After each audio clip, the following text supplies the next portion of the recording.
Hey everybody, today we're going to use the Instapot to make some just simple red beans. I'm going to need them later to put them in some soup. So this is just basically how to cook red beans in the Instapot. It's not how to make red beans and rice, because if I want to do red beans and rice, I'd probably cook them a little longer, do some puree and some of them at the end and all that good stuff. Anyway, this is going to be a completely vegetarian version. Is it really vegan or is it just vegetarian? Yes, it's even vegan. Chill out, dude. Anyway, he's sticking around. He likes his beans. So anyway, if you did want to make them a little more flavorful or a little more southern style, I guess you could say, if you had a ham bone, just chunk that in there and cook them at the same time, or maybe chop up some bacon, fry that when you do the onions. Anyway, let's get rolling on our red beans. So anyway, the Instapot is warming up. It's not quite hot. When I put the oil in, the temperature went down just a little bit. Now what we need to do, we need to put our onions in here, and we're going to soften them up.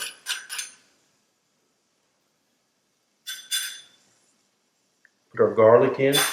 Now, we always have lots of garlic already finely chopped up. My wife does that for me. Thank you. Anyway, we got that done. So now we're just going to soften these up.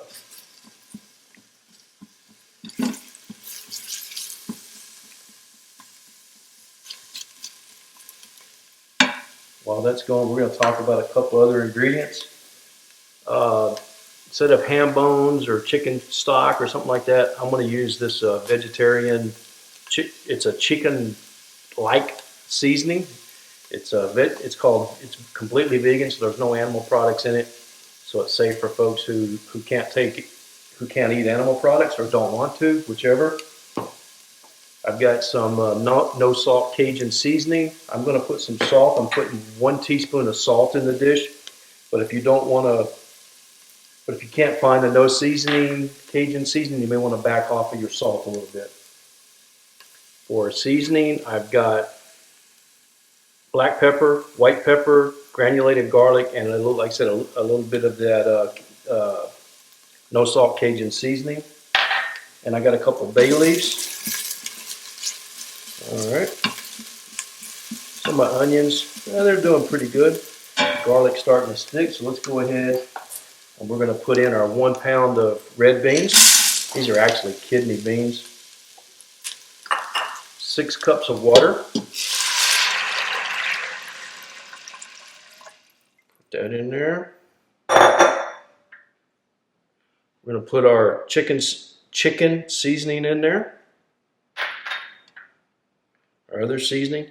Now all the recipes or the amounts and all that will be on my website. We got our salt. It's got to go in. The recipe is going to say 2 bay leaves, but I had 3 of these little ones. You always want to make sure at the end of cooking to take the bay leaves out. You don't want one of your friends, family, or somebody choking on a bay leaf. Or maybe you do, but I still recommend you take them out. Put those in there. We're going to put our lid on.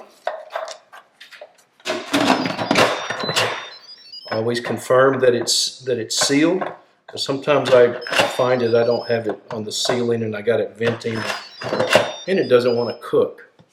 So now we're going to take and we're going to go to manual, if I can find it. There we go.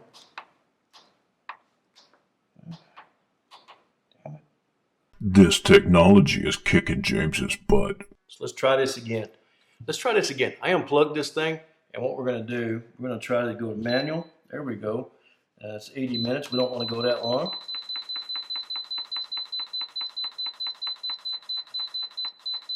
I want to do 40 minutes. What I'm going to do is I'm going to do 40 minutes, and then I'm going to let it naturally release. So that's going to take about 20-25 minutes. So basically, these are going to go for an hour. I didn't soak the beans or anything like that. Oh, look at there, it's on. Anyway, I've got my vent set to be sealed. Everything's looking pretty good. See you guys in about an hour. Our beans have cooked. They cooked for the 40 minutes, and then they have been sitting here on the counter for another 30 minutes. I said 20, but I kind of forgot about them. I was doing some other things. So now we flip our lever over. Nothing happened. Let's see what they look like in here.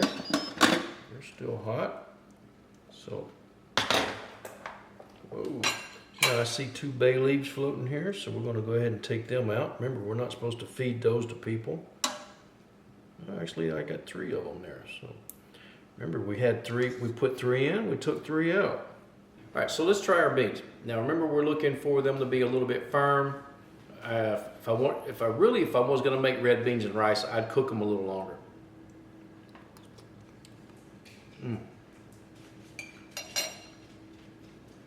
These are still a little firm. If I was wanting to do beans with them, I would probably soak them ahead of time, and then that way they would cook all the way through and get nice and creamy.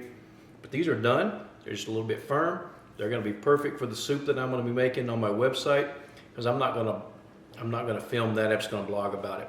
Anyway, my website's jamesstrange.com. Bye.